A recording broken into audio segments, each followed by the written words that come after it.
On peut prendre quel message encore? On prend pour le Cameroun, c'est encore ou quoi? Autre message maintenant, autre message. Le jugement du Cameroun. Le jugement du Cameroun. Le jugement du Cameroun.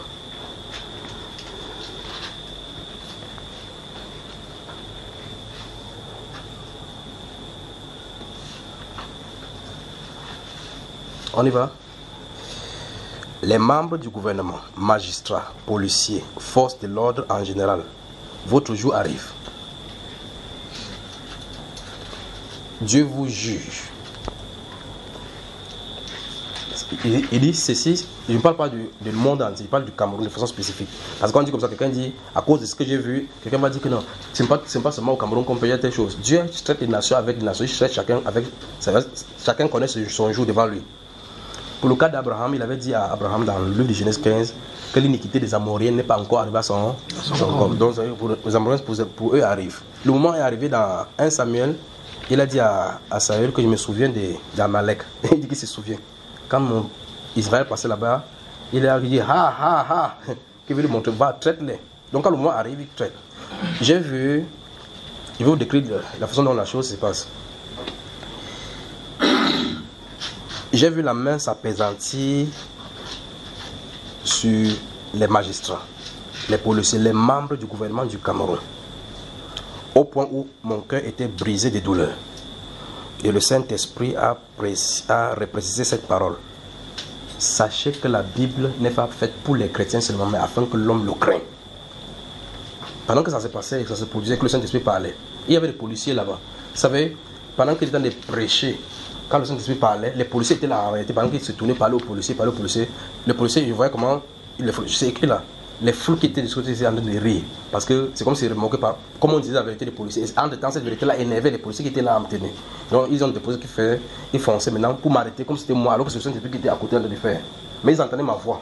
Mais la personne qui prêchait n'avait rien à voir avec moi. Je ne sais pas si vous comprenez ce que je suis en train de dire. Mais physiquement dans la foule, je suis tenu ici, il y a les policiers, ici, il y a la foule ici, mais ce n'est pas moi qui parlais. Le Saint-Esprit était tenu là de parler.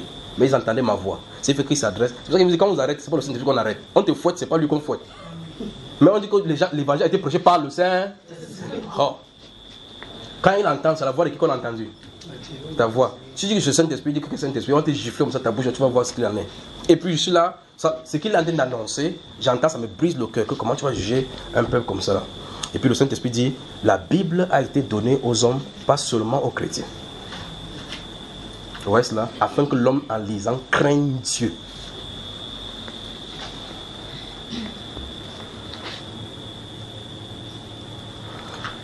La Bible a été donnée pour que les hommes craignent Dieu, pour tous les hommes craignent Dieu. Le Seigneur, le juge de tous les hommes qui jugent chacun selon son œuvre. Et puis le Saint-Esprit dit, quand on foule au pied la justice, et il se pose la question, qui sont ceux, c'est là où ça s'est trouvé, qui sont ceux qui foulent au pied la justice, qui méprisent les orphelins et qui rendent la justice insalubre. Le peuple de ce côté s'est dit, les policiers. Quand on dit les policiers, ça énerve encore les policiers. Alors le Saint-Esprit dit, du ciel dit, il va frapper. Il va frapper. Ne frappera-t-il pas une pareille nation? Il le frappera. Alors, qu'est-ce qui se passe? Donc, vous avez les amis qui sont policiers, gendarmes, militaires, qui vivent dans l'injustice. Vous voyez comment les gens pleurent. Les gens vont en justice, ils ont raison, on les raboute.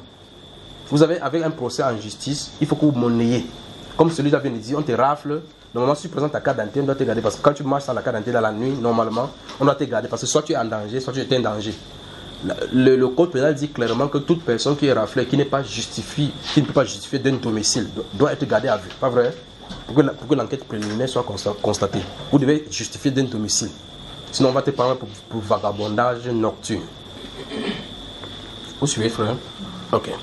Donc, les policiers étaient fâchés, mais la foule riait. Eux, ils étaient prêts à venir m'arrêter, pensant que c'était moi qui parlais. Cameroun.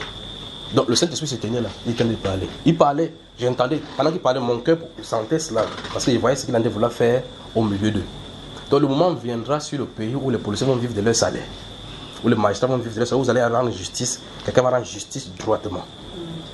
Parce que Dieu aura visité ce pays-ci. Alors la main du jugement est sur ces gens-ci, c'est les porteurs, les garants de la justice. Dieu veut leur montrer qu'il porte ses attributs. et on ne porte pas l'attribut du Seigneur et on fait de telles choses. Donc si vous avez des amis magistrats, en tout cas l'un des cours qu'on apprend à l'ENAM, on apprend dans le livre Isaïe chapitre 10, où clairement où il est dit là-bas comment les magistrats devaient rendre justice. Ils aiment seulement prétendre avec le Romain chapitre 13, en disant que non, pas prêter seulement. Le Romain chapitre 13, où il est dit que le magistrat est serviteur de Dieu. Oui, c'est un serviteur de Dieu parce qu'il porte les attributs de grande majesté. Mais la justice dont il donne au peuple n'est pas la justice selon sa majesté donne. C'est pour ça que quand tu es un juge, tu prends la place de Dieu. Parce que les juges sont les serviteurs de Dieu. Les magistrats sont les serviteurs de Dieu. Donc quand il se met comme ça, il se place dans la position de Dieu juge. Et donc s'il rend justice, rend ça injustement, c'est comme si Jésus était là, c'est la justice qu'il rendrait. C'est pour ça qu'il va les punir. La Bible déclare dans le psaume 82, la Bible dit que Dieu juge les juges de la terre. Il se plante dans l'assemblée des juges. Il va les juger. Donc quand vous regardez un magistrat, il faut le respecter parce qu'il porte les attributs du Seigneur. Quand vous les voyez porter la toge, c'est exactement ce que le Seigneur a fait dans le livre de Daniel chapitre 7. Il porte ça, il met la greffe sur la tête, comme ça, il dépose. Quand il se place là-bas, tout le ciel est attentif à ce qui va se passer au procès. Mais eux sur la terre, ils ne savent pas. Ils négocient pour entrer à l'ENAM. Ils croient que c'est lui qui a trop fait. Que Dieu nous vienne en aide. Donc, Dieu juge. Le jugement de Dieu amène sur l'administration, sur le gouvernement. Vous remarquez que j'ai glissé les gouvernants. J'ai seulement dit les gouvernants, non? Dieu appelle le jugement sur le Cameroun. Qu'est-ce qu'il va encore prendre ici? Il a parlé des ambulances, n'est-ce pas?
acclamer le Seigneur ensemble.